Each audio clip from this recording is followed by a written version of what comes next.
Right, guys, welcome to the Lean Lifestyle. My name's Ricky Brody, and today I'm going to be talking about calorie cycling.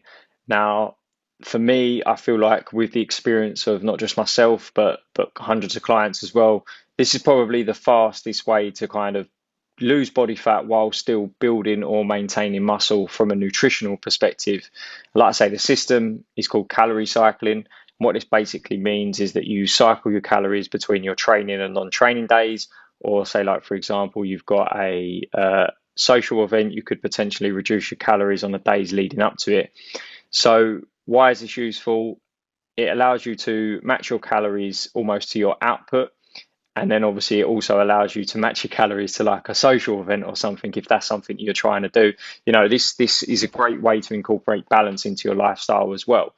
But I would say, just as a sort of to start off with, I would highly recommend not starting this from scratch. Like, go through a phase which I would call like a priming phase, where you're consistent with your calorie intake, you're consistent with your training, and everything's kind of working. Your metabolism's regulating at a certain pace due to your calories, because your food and your calories do play a part in your metabolism. But not just that, it's also the fact that you then build these habits and routines where you're used to tracking your food, you're used to kind of controlling your willpower and stuff like that, and staying within sort of like a controlled manner. Because when it comes to calorie cycling, the only way you're really going to get the benefits from it is if you are sticking to it and you plan ahead and you have these things in place.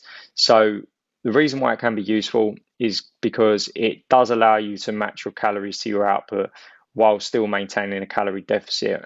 And what I mean by this is, like, on your training days, you're going to have a higher output. So this will allow you to have more calories on that day so that you could potentially perform better or recover faster, or just have an easier workout in general. It's not easy training if you're on low calories, or you're kind of a bit lethargic or something like that due to the fact that you've not quite got enough calories in. So the way that this can contribute to building muscle is the fact that you will notice some sort of performance increase on your training days due to the calories that are there. Now, majority of this will come from having more carbohydrates in the system. So what I mean by this is that you're able to fuel yourself better throughout the day because the calories are higher on that day. Whereas obviously, if you're on a calorie deficit and you're consistent with your calories every day, each day you're in a calorie deficit. And this is obviously a great way to do things. Like I say, I would highly recommend starting your program this way, or at least getting in that routine of things. But obviously, what this is going to help you do is have more consistent and better workouts, which is going to lead to you being able to progress, stimulate the muscle, which is obviously going to lead to an increase in muscle mass, or potentially more likelihood of obviously maintaining muscle mass. Because at the end of the day, the contributing factor, if everything was equal, is obviously your training. Like, your training needs to be there.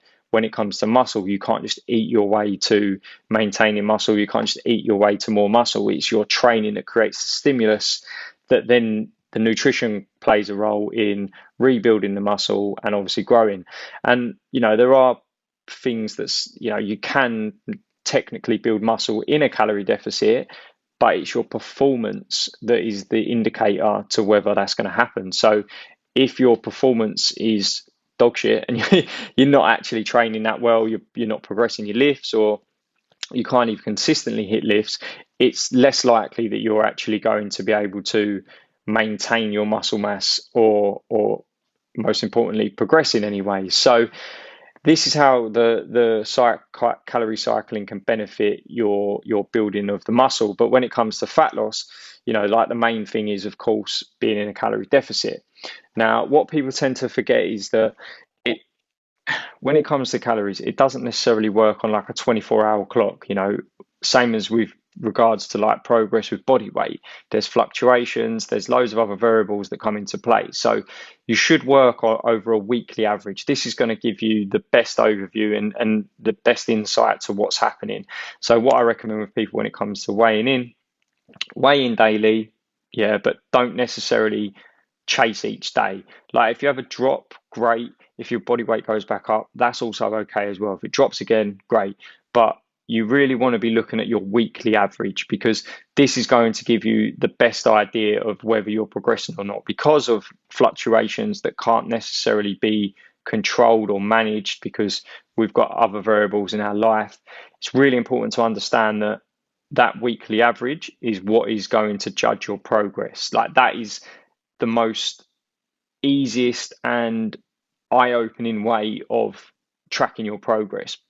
For me personally, when I used to go day by day, I used to get frustrated. I used to the expectation of a new low weigh-in every single day, and it just become a grind, and it wasn't as enjoyable. But when I took a step back and actually took a lot of other things into consideration, I learned that actually, as long as I am seeing a low weigh-in each week and my average is coming down, so like, say for example, all week I weighed in at 160, and then the following week I weighed in at 164 days, but 3 days were lower, and then the following week it was like all of them were lower than 160, then I know that I'm consistently progressing. But if you go day by day, it can create a little bit of frustration. So this is another way that your calorie cycling can benefit you, because you're focusing on the overview of the week. So like, just as an example, if you was to have like a 2,100 calorie intake, you could potentially go for like Monday, Tuesday, 1,800 calories. Wednesday, 2,300 calories. This is going to be like your heavy day or something.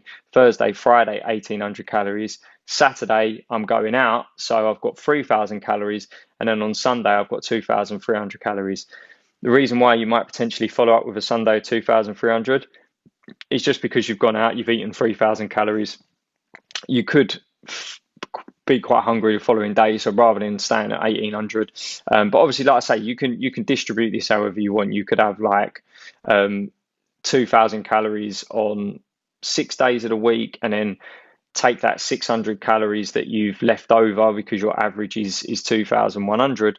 You've taken 100 off of each of them 6 days. You could then just add that onto the Sunday, and you've got 2,700. Like, there's no exact way of doing it, but this is how you can obviously manipulate your calories to help you train better and also stay consistent within your calorie deficit.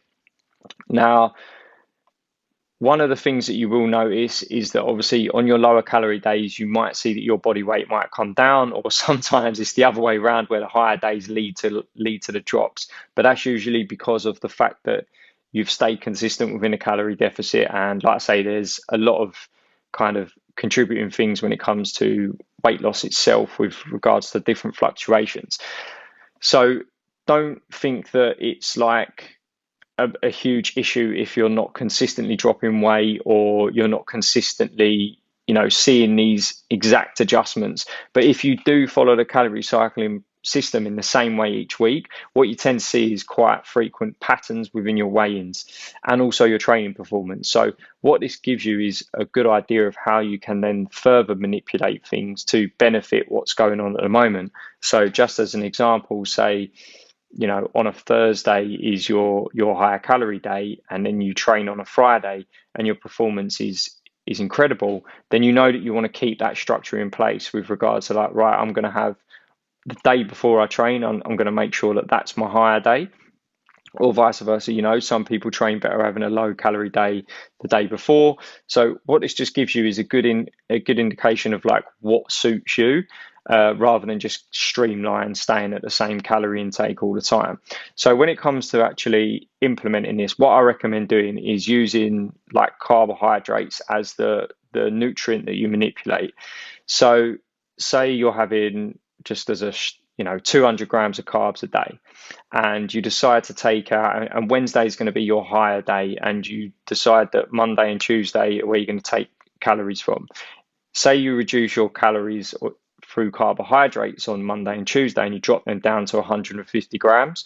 What you then want to do is look to put them onto the Wednesday. So all you're doing is manipulating that. Okay, so that could be classed as carb cycling, but the way that I view carb cycling is that when you take out carbohydrates, you replace them with fats. So, my view of it is this is calorie cycling. Carb cycling is when you're cycling a nutrient, one nutrient, which also means that calories are matched. Whereas this is, that to me is a clearer way of looking at it. So what you're doing there is you're manipulating your carbohydrate intake to suit what days the calories are on. And this can make it very, very simple for you to follow because there's a lot less confusion. Your fats stay the same, your protein stays the same. All that you're doing is taking away the carbohydrates and putting them elsewhere. And obviously, what this can do is mean that you're in a position where you take your kind of pre or post workout nutrition, peri-nutrition around your training, potentially during training as well. And you use the nutrients that you've had on your low days. So that 100 grams of carbs could be spread over that period of before, during, and after, or before and after, or pre-bed, so you can might help you go to sleep, or first thing in the morning. Totally depends on how like your lifestyle is. But you can obviously manipulate fats as well. Something I wouldn't recommend doing because it can overcomplicate things. Obviously, the more advanced you get, the more better understanding you have of nutrients, then you can like really, really make a huge impact on certain aspects of your training. Like, for example, if you've got someone who, like when I take guys through photo shoots or competitions, reducing the fat intake whilst maintaining a higher carb intake and a higher protein intake gives them that really full kind of look and feel because they're getting a high amount of carbs, but their calories are still at a decent place. But then obviously you have to take into consideration that is usually either followed by lower days or lower days leading up to it where the fats are actually in a better place, because fats are obviously a really important nutrient as well, great for health, really important for just hormone regulation and various other benefits to do with energy, like within your cells and stuff like that. So, you know, the deeper you dive into it, the more that you can kind of get an idea for. So just as an overview, what this kind of means is that you will have your weekly calorie intake under control.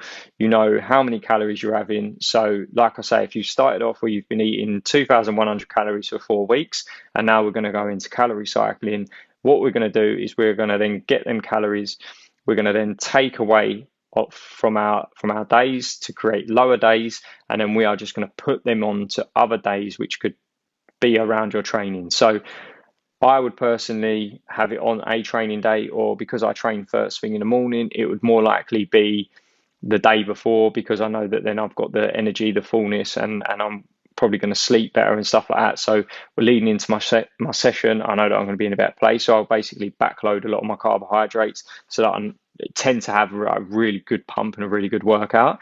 But for some people, it can be the fact that they use these calories differently. Like you know, some people prefer to actually train on lower calorie days, but have their calories the day before. So on their non-training day, they're full of energy. That, you know, they're just doing their active rest stuff, bit of cardio, getting plenty of food in. No, not really a massive amount of stress, because obviously training can create a lot of stress, which can have an effect on the digestive system as well. So that's obviously something else that you need to take into consideration, because trying to cram in loads of food on a day where you're training, like I say, can be quite difficult and actually can affect the ability to absorb it.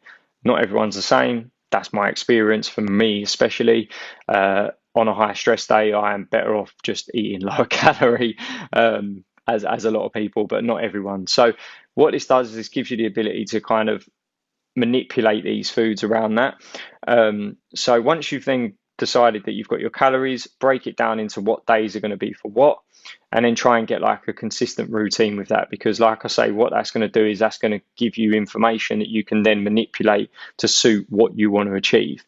But the main thing here is that what this allows you to do is still maintain that calorie deficit whilst allowing your body to have more fuel on the days that you're having a higher output training, high amount of cardio.